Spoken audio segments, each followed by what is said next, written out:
building, it was a mess. This gym floor looked like a skate park, it was all wavy, we took it apart and re-put it back together. I wasn't into the paranormal, I wasn't into anything about the paranormal. Yeah, I see it on TV, but that's about all I saw. Well, things started happening in the building to us during the haunted house that we could not explain. You could sit there and listen to people tell you, oh, we had this story, we had this story. No, you're standing on a scaffolding and you're painting a wall, 10 feet up in the air. It's a rolling scaffolding, and you hear footsteps run down the hall, and you're the only one in the room. And all of a sudden, the scaffolding shifts 2 feet, and you hit the wall covered in paint, and you hear laughing, and they run away. So, if you're the only one in the building, who's doing that? You just don't expect it, you don't realize what's happening. We found out who we first called our first groups in. It wasn't just one group that told us it was haunted. They had us call 4 other groups in and collaborated together and found out they were getting the same evidence in every single room that they investigated, all collaborating together. So I'm like, okay, maybe we're haunted. And then they says, well, besides your haunted house, you have a haunted building, and we can open it up to the paranormal world and make you money for the restoration. So everybody knows whatever is paid for in investigations goes directly back into this building. We use it for no personal funds. I'm retired. I got a really good pension, and I don't need it. It's just, it helps trying to restore this place. So everybody knows a little history of the building. You're standing in the gym. This was built in 1936. We're not on the original gym floor. The original gym floor is 3 feet below us. When we took up this gym floor, there's a hole in the floor right here that is covered by a plate, but under that plate, we found out the original gym floor is down here. We saw it. Then I wanted to leave a hole in the floor, and so everybody looking at it, and everybody's like, no, they're going to fall into it. I was going to put a cover over it, like plexiglass or something like that. Then I found out how much a walkable piece of plexiglass is, and I can't afford that. And so we didn't do it. That's when we found the bleachers actually go down another 3 feet into the floor.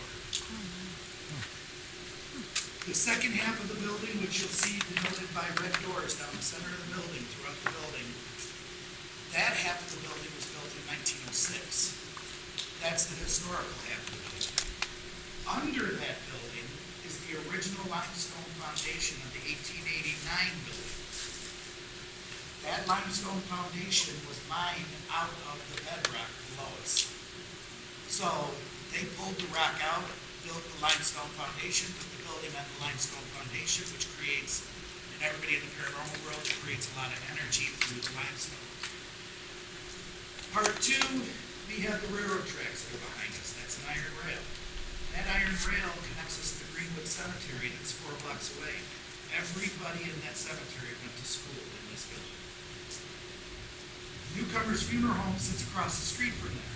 Well, Newcomer's Funeral Home donated their original work table and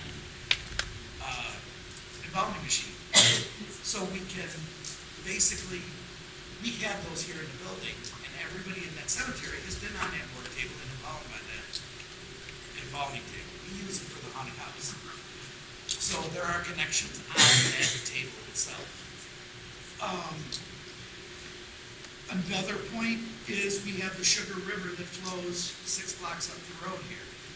That is a flowing body of water. Well, the aquifer flows under to that body of water. So now we've got even more energy.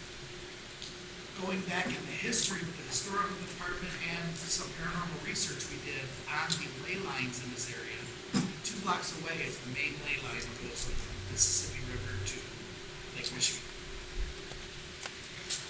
There is a lot of history.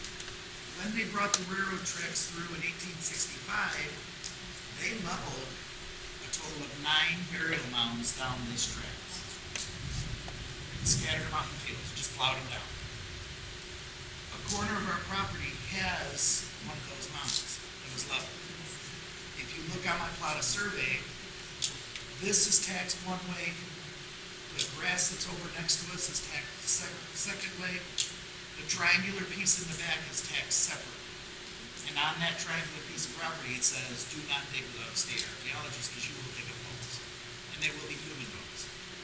So we can't touch that piece of property in the back corner.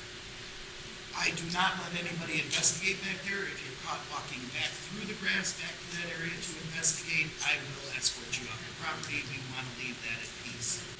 Pretty much that's the history of the building and what we have here right now. If you have any questions, just feel free to come up and ask questions.